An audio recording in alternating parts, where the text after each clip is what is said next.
The resilience of Ukrainian soldiers wounded in battle is a testament to their unwavering courage and sacrifice as they fight for their homeland. Through harrowing injuries and complex reconstructive surgeries, these warriors endure immense physical and emotional pain, holding on to hope for recovery and reintegration into society. Natalia Rudnak kept vigil by her son's hospital bed in Kyiv. Rudnak's face was wrapped in bandages, only his blue eyes peeking through the gauze. White sheets hid his bloodied and broken leg. Months earlier, the handsome 27-year-old with a square jaw was crouched in a trench in eastern Ukraine when a mortar round hit his position. The shock wave threw him to the ground. When he stood up, another round landed and then came a spray of bullets from Russian troops just 50 yards away. One pierced his face, lodging shards of hot metal in his right cheek, jaw and shoulder. The soldier next to him was killed. Rudnak remembers handing his remaining bullets to a fellow soldier to try to fend off the assaulting Russians. He stumbled through a maze of destroyed village houses toward an evacuation point and cupped his hands around his face. He watched in horror as they overflowed with blood. 5 days later, he woke up in a hospital in Kyiv. "I wasn't sure if this was reality or a dream or I've died," he recalled. His face was so badly wounded that he couldn't speak or eat. After 2 weeks of silence, he and his mom started to communicate through handwritten notes. He developed pneumonia and had to use a feeding tube for a month, eventually graduating to soft foods. When he finally spoke again, he slurred his words in a soft voice no longer his own. "I was actually thinking about possible injuries," he recalled. "I was thinking about my legs, my arms, maybe my body, but it never occurred to me that my face could be injured." In the months that followed, doctors in Kyiv planned a complicated fibular flap they hoped would repair Rudnak's face and restore his ability to eat and speak.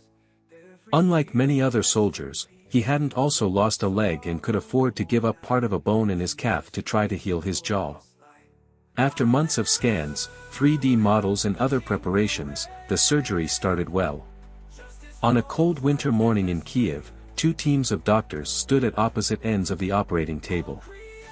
One group cut open the soldier's right leg and sawed into his fibula, then passed a piece of his calf up the table to their colleagues, who carefully placed it into what was left of the young man's jaw. The implant looked like a butterfly, 1 piece of bone, a skin graft and 2 blood vessels. Air raid sirens blared outside, and an explosion from a hypersonic missile shook the capital. The doctors were working in an unprotected top-floor surgery room but couldn't afford to stop. They knew they had to flawlessly connect the patient's blood vessels and screw in the bone or risk that his face might reject the transplant he had just donated to himself. As the doctors working on his face attached the new blood vessels, another team sewed his leg back together, then realized it was bleeding. They reopened the leg, tied off a vessel and redid the sutures. At the same time, the surgeons working on his jaw pressed down on his face to see if it turned white, then red, a sign the newly implanted vessels were receiving oxygen. The skin stayed white. If they didn't act quickly, the tissue could die. In 30 seconds, the doctors unraveled sutures that had taken more than an hour to sew. They reopened the wound, disconnected the vessels, identified a blood clot and removed it. Then they flushed the vessels, sewed him back up and tried again. This time, the flap turned warm and when the doctors scraped his skin, they saw a drop of red blood. He was wheeled out to recovery. A purple line splits Aram Koziuk's face between past and present. On the left, he looks much like the teen he was when Russia invaded his country in 2022. On the right, his blinded, warped eyeball and a web of shrapnel scars reveal that he is not. At 19, he left home in the Carpathian Mountains, enlisted in a police assault brigade and deployed more than 1,000 miles away to the Eastern Front. He lied to his parents about joining the fight, they learned only after he was wounded. Now 20, his face is disfigured from a Russian artillery attack in the eastern town of Klishchivka, one of the last battles before his brigade seized control of the strategic village. The fight was so intense that he lost his gun and helmet and hid in the basement of a small house, where he waited 30 minutes for first aid. He knew the whole time he had just lost an eye. Shrapnel also pierced his lungs. American doctors helped repair the area around his eye, in what was his 8th surgery, and he hoped, his last. Volodymyr Moskovkin, 49, had retired from the military before Russia invaded in 2022. The full-scale invasion spurred him to rejoin the fight, and he went into the same brigade as his son. Serhiy, 27, was wounded first and was on medical leave when his father came under intense shelling in March 2023.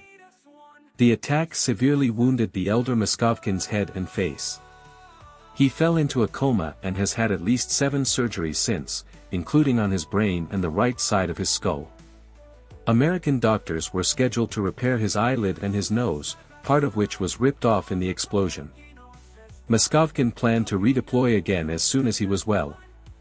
"A good sniper," he said, "only needs one eye. I wouldn't change my decision," he said, clenching his fists in his lap. "It's my people, my country. We deserve to live without Russia." Dmytro Serdachenko's vision blurred the moment he heard the whistle and bang of the artillery on the front line in southeast Ukraine in November 2023. He could feel the skin falling off his face. Still, he reached for his radio and urgently arranged an evacuation. The 24-year-old recalled turning to a fellow soldier and asking for a prognosis. The man next to him reassured him that he looked fine as they rushed toward medics for first aid. Serdachenko was later diagnosed as severely concussed. He lost one eye and shrapnel wounds reduced his other to only 30% vision. He went through 3 surgeries to repair injuries to his face, including preparations for a prosthetic eye. Mikita Rosenko, 31, didn't stop working from his hospital bed. A member of the Kharkiv City Council when he joined the military, he attended meetings on video call while waiting for doctors to prepare his eye for a future prosthesis. A volunteer soldier, he was wounded in 2022 on the road to the northeastern city of Izium. His car was so badly destroyed that it appears he either struck a mine or took a direct artillery hit, but he can't remember anything. He woke up 2 weeks later in a military hospital in Kharkiv, one eye missing and half his face destroyed.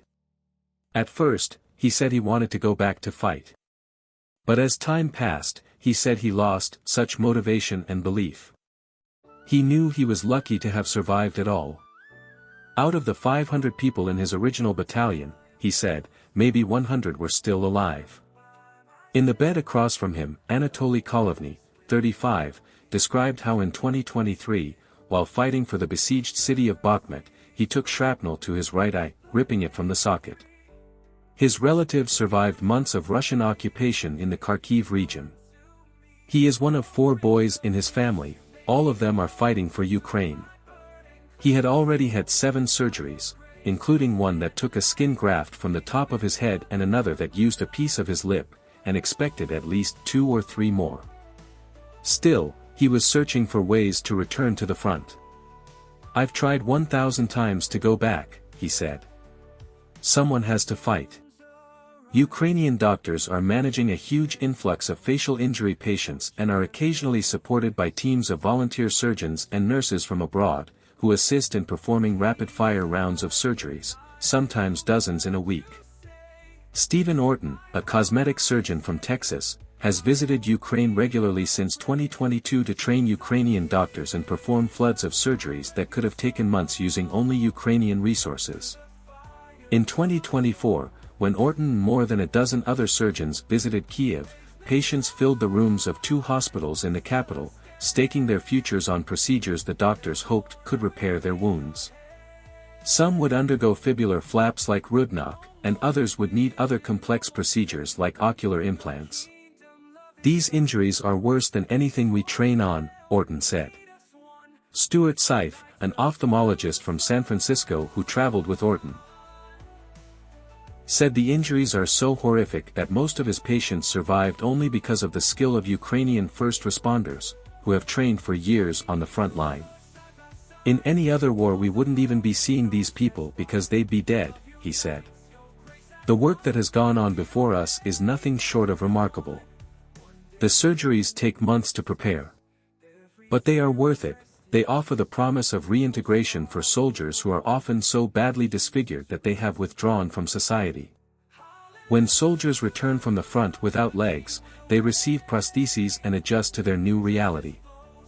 The journey is difficult, but he's a hero. He talks, he communicates, said Andriy Kopchik, a leading Ukrainian professor in maxillofacial and dental surgeries.